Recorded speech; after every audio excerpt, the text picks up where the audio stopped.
Salam alaikum.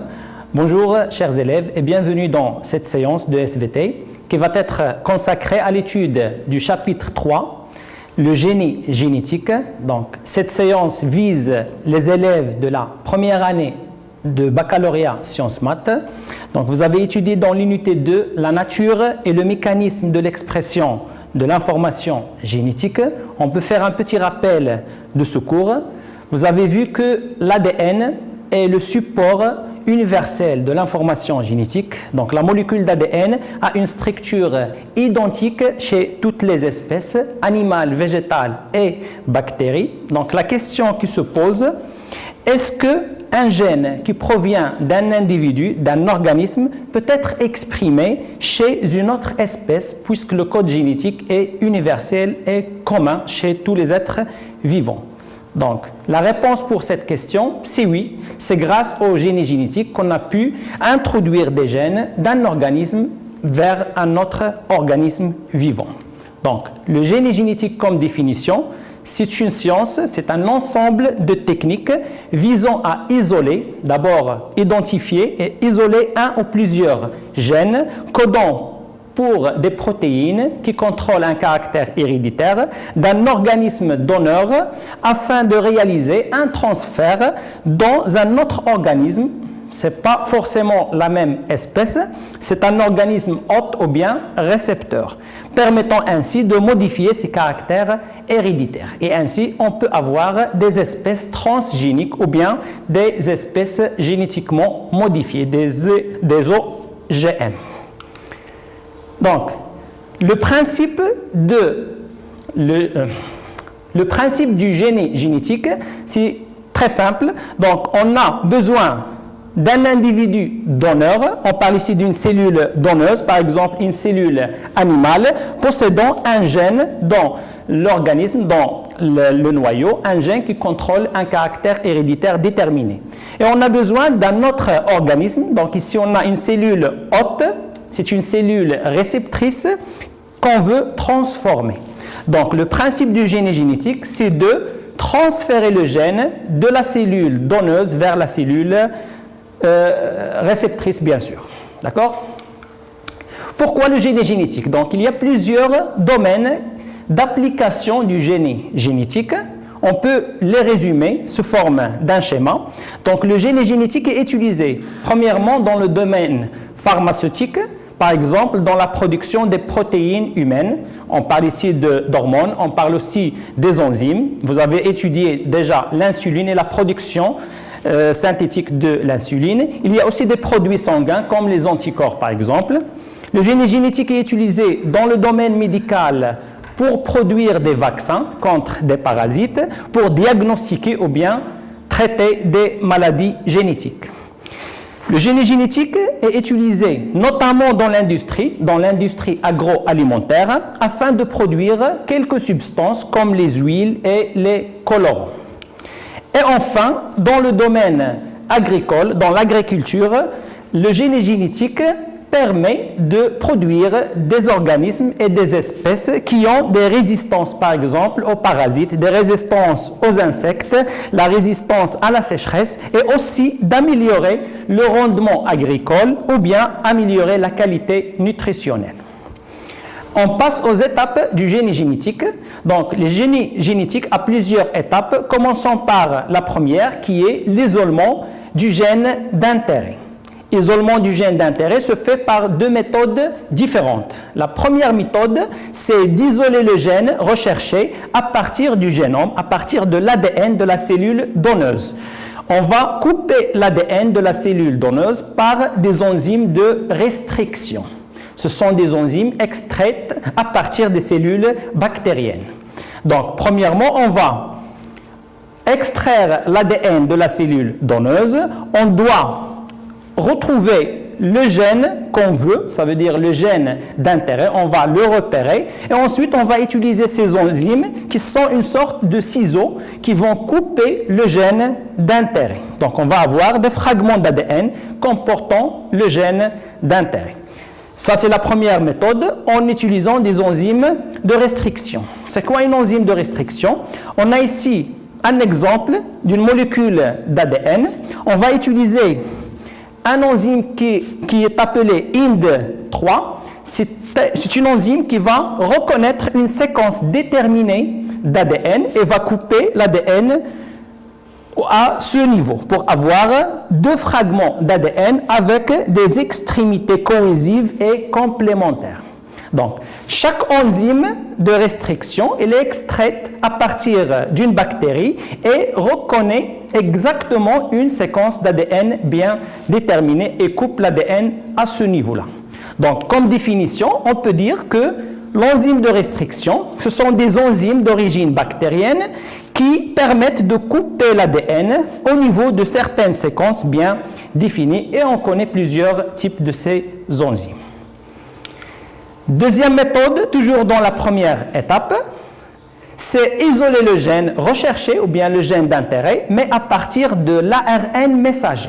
Vous avez déjà étudié l'ARN messager, c'est une copie du gène. Donc, pour avoir l'ARN messager, on a besoin de transcription du gène.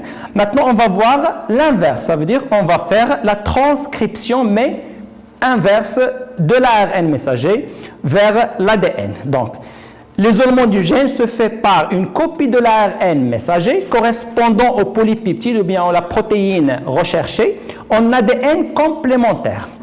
Par une enzyme virale, ça veut dire il provient des virus, c'est la transcriptase inverse. Donc, on a besoin d'abord d'extraire l'ARN messager à partir du cytoplasme. L'ARN messager, c'est un simple brin avec une orientation, par exemple 5', 3'. On va utiliser la transcriptase inverse.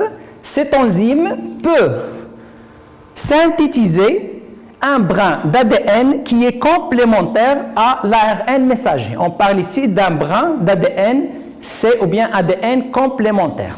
On n'a pas encore trouvé le gène recherché, donc on doit amplifier cet ADN complémentaire par une autre enzyme qui est l'ADN polymérase. L'ADN polymérase peut synthétiser le deuxième brin d'ADN pour avoir un ADN double brin ou bien le gène recherché ou bien le gène d'intérêt. Passons maintenant à la deuxième étape. La deuxième étape du génie génétique, c'est intégrer le gène dans un vecteur. C'est quoi d'abord un vecteur? Donc un vecteur biologique, c'est une molécule d'ADN, c'est une petite molécule capable de s'auto-répliquer. Ça veut dire qu'il y a une réplication d'une manière autonome de cet ADN, assurant le transfert du gène d'intérêt. Il y en a plusieurs types. Les plus utilisés dans le domaine du génie génétique, ce sont les plasmides. Donc, plasmide, c'est une sorte d'ADN circulaire d'origine bactérienne.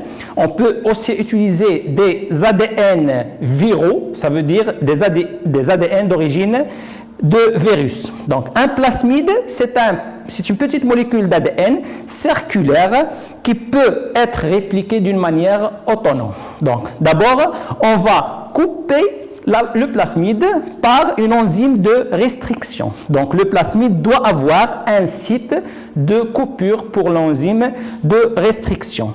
Mais on doit utiliser toujours la même enzyme de restriction utilisée pour extraire et pour isoler le gène. Pourquoi?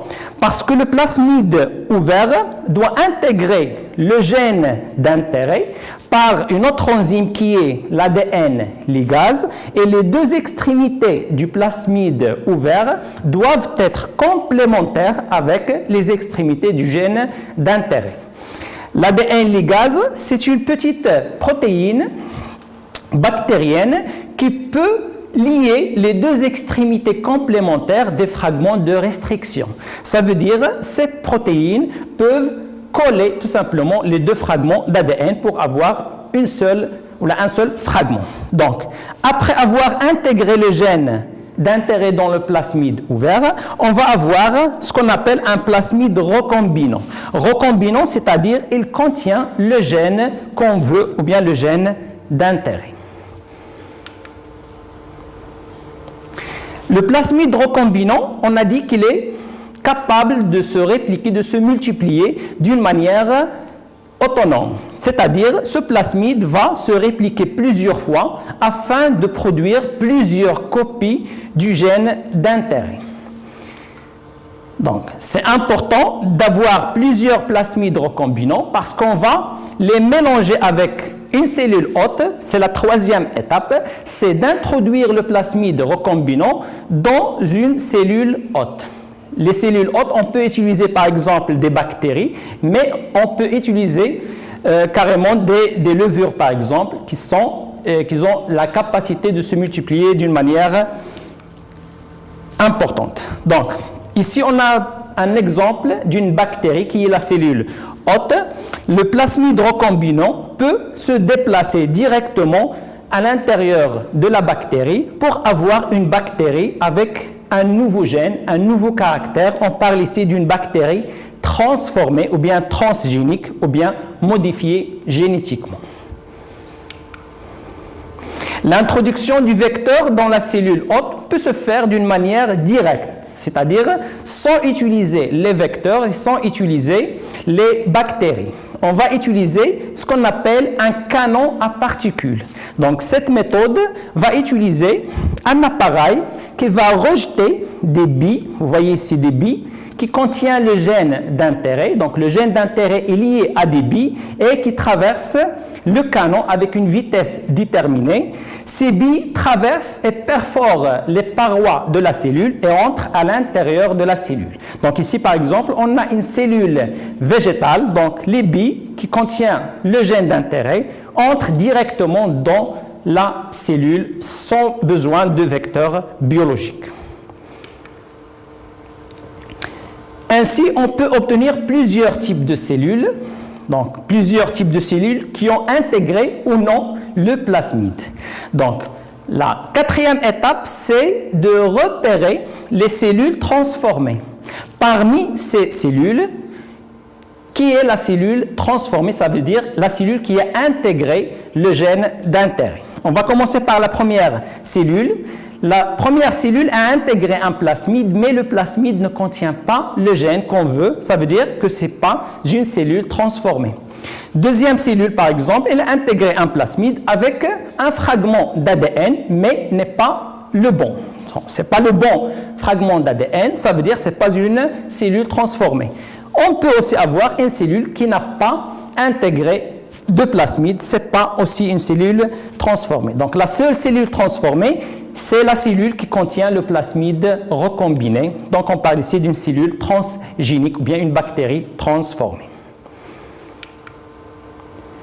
Pour repérer ces cellules transformées, il y a plusieurs méthodes. Donc on va dire ici, on va parler de deux méthodes essentielles. Donc le repérage des cellules transformées utilise toujours un marqueur. Donc un marqueur qui est généralement un gène de résistance à un antibiotique inséré avec le gène transféré. On a parlé d'un vecteur biologique qui est le plasmide. Ce plasmide peut contenir par exemple plusieurs gènes qui donnent au plasmide la résistance à un antibiotique. Antibiotique, c'est une substance qui inhibe la croissance et la multiplication des cellules et des bactéries. Donc, si on a une résistance, par exemple, à l'ampicilline comme gène dans le plasmide, ça veut dire que ce plasmide va donner aux cellules la capacité de se multiplier dans un milieu qui contient l'ampicilline. De ce cas, on peut repérer les cellules qui ont intégré ce plasmide. La deuxième méthode, on va utiliser un autre marqueur, ce n'est pas biologique, donc on va utiliser une sonde d'ADN synthétique. On va synthétiser une petite molécule, un petit fragment d'ADN appelé sonde ADN, mais qui contient un atome radioactif. Pourquoi? Donc, cette sonde-là, elle est complémentaire avec une partie du gène recherché ou bien le gène d'intérêt. Si on utilise cette sonde, elle va se coller spécifiquement au gène d'intérêt et puisqu'il contient un atome radioactif, on peut la suivre facilement. Dans ce cas, on peut ajouter la sonde radioactive ou bien fluorescente dans une colonie de bactéries dans la boîte de Petri et on peut déterminer les bactéries qui ont issu cette sonde, ça veut dire qu'ils sont fluorescents ou bien radioactifs. Passons maintenant à la cinquième étape. Pour la cinquième étape, c'est l'expression du gène. Après avoir repéré les cellules transformées, on va les poser dans des cuves ou bien dans des tubes pour la multiplication. Donc, on parle ici de fermenteurs. Les cellules transformées sont placées dans des fermenteurs. Vous voyez ici un fermenteur. On peut ajouter de l'eau, des sels minéraux et tous les éléments nécessaires pour la multiplication cellulaire. Donc, on va avoir des conditions optimales pour la prolifération cellulaire, pour tout simplement l'expression du gène greffé. La sixième étape, c'est l'extraction de la substance. On parle ici du polypeptide ou bien de la protéine recherchée. Donc, chaque gène s'exprime par une production d'une protéine. Mais les cellules, par exemple bactériennes, ne sont pas des cellules sécrétrices. Ça veut dire qu'elles ne peuvent pas sécréter cette substance, mais on doit la retenir ou bien l'extraire à partir de la cellule. Donc, la méthode la plus simple, c'est tout simplement on va détruire la cellule, on va faire exploser la cellule par ce qu'on appelle le choc osmotique. On va mettre la cellule dans un milieu hypotonique, donc l'eau va rentrer à l'intérieur de la cellule pour exploser la cellule et enfin extraire la substance désirée. Ici, on a une petite vidéo qui va résumer les étapes du génie génétique, les étapes qu'on a déjà vues. Donc, premièrement, on a une cellule donneuse. On doit extraire le génome, ou bien l'ADN, qui contient le gène d'intérêt. On va utiliser une enzyme de restriction pour couper le génome à plusieurs endroits. Chaque enzyme de restriction en vert reconnaît une séquence d'ADN précise. La coupure se fait d'une manière générale dans le génome, ça veut dire qu'on va obtenir plusieurs fragments d'ADN. Chaque fragment contient deux extrémités avec des extrémités cohésives ou bien complémentaires. Le vecteur biologique utilisé, c'est un plasmide, donc on doit ouvrir le plasmide en utilisant la même enzyme de restriction. C'est un plasmide ouvert avec des extrémités complémentaire avec le gène d'intérêt. On utilise maintenant une autre enzyme, c'est l'ADN ligase, pour faire la liaison entre le gène en bleu et le plasmide. Et on obtient un plasmide recombiné. Ces plasmides sont ensuite introduits à l'intérieur des cellules hôtes ou bien des bactéries. D'accord ? Parmi ces cellules, il y en a celles qui ont intégré le gène d'intérêt, donc on parle ici d'une cellule transformée, transgénique. Les autres cellules ne sont pas transformées, donc on doit les éliminer. Donc ça, c'est la partie de repérage des cellules transformées. Donc, pour conclure, les étapes de la transgénèse ou bien du génie génétique, on peut les résumer sous forme d'un schéma. Donc, premièrement, on doit identifier le gène voulu ou bien le gène d'intérêt à partir d'un organisme donneur. Ici, par exemple, c'est une bactérie. On doit isoler le gène d'intérêt par plusieurs méthodes, puis intégrer le gène dans le plasmide ou bien le vecteur biologique. On va faire une prolifération du gène, on va produire plusieurs copies du gène par la réplication du plasmide. Ensuite, on va transférer le gène avec son vecteur à l'intérieur des cellules réceptrices. Donc, le transfert se fait par deux manières différentes, soit d'une manière directe en utilisant un canon à particules, c'est comme une pompe qui va expulser les gènes, bien sûr d'intérêt, à l'intérieur des cellules végétales ici, c'est la cellule hôte, ou bien on va utiliser tout simplement des bactéries. Donc les bactéries peuvent